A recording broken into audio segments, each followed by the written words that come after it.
السلام علیکم ورحمۃ اللہ وبرکاتہ۔ سبق نمبر 4 سے پہلے سبق نمبر 3 کا خلاصہ سماعت فرمائیں۔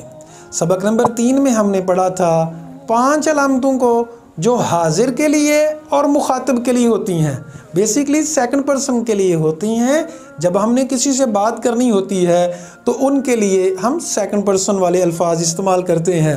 تو وہ 5 الفاظ تھے: کا، کی، کما، کم، کننا۔ ان سب کا ترجمہ ایک ہی ہوتا ہے: تو، تمہارا، آپ کا، صرف یہی ترجمہ ہوتا ہے، اور قرآن مجید میں اس کا استعمال بہت زیادہ ہے۔ اب ہم سمجھتے ہیں سبق نمبر 4۔ سبق نمبر 4 بھی سبق نمبر 3 سے بہت ملتا جلتا ہے۔ یہ جو آج کا سبق ہے یہ بھی 5 علامتوں کے اوپر ہے، اور اسی طرح سیم ہے جیسے سبق نمبر 3 تھا: تا، تی، تما، تم، تننا۔ فرق یہ ہے کہ جو کا، کی، کما، کم، کننا تھا وہ فعل کے ساتھ بھی آ جاتا ہے اور اسم کے ساتھ بھی آ جاتا ہے، لیکن یہ جو تا، تی، تما، تم، تننا، یہ جو 5 علامتیں ہیں یہ صرف فعل کے آخر میں ہی آتی ہیں، اور فعل ماضی کے آخر میں آتی ہیں۔ ان کا ترجمہ ماضی میں کیا جاتا ہے۔ جس طرح لفظ ہے ناصرہ کا معنی مدد کرنا، تو ہم نصرتا، تو نے مدد کی، نصرتی، تو نے مدد کی، لیکن تا مذکر کے لیے اور تی مؤنث کے لیے۔ جس طرح کا مذکر کے لیے تھا اور کی مؤنث کے لیے تھا۔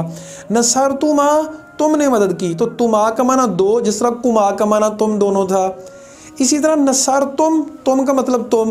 کتنا سادہ ہے اور کتنا آسان ہے کہ تم کا ترجمہ تم ہوتا ہے، جیسے نصرتم، تم نے مدد کی۔ تو جیسے تھا کم، ربکم، تمہارا رب، کتنا ملتا جلتا ہے۔ نصرتنا، جس طرح پچھلے سبق میں کننا تھا، نون کے اوپر شد تھی تو یہ جمع مؤنث کی بات تھی، یہاں بھی نون کے اوپر شد ہے تو یہ جمع مؤنث کی بات ہوتی ہے۔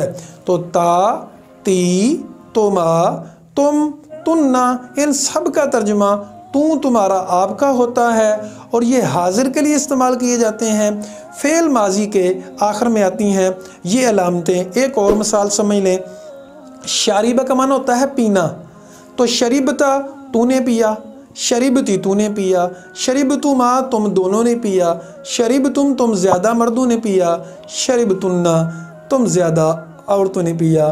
اسی کے ساتھ مجھے اجازت دیں، اللہ حافظ۔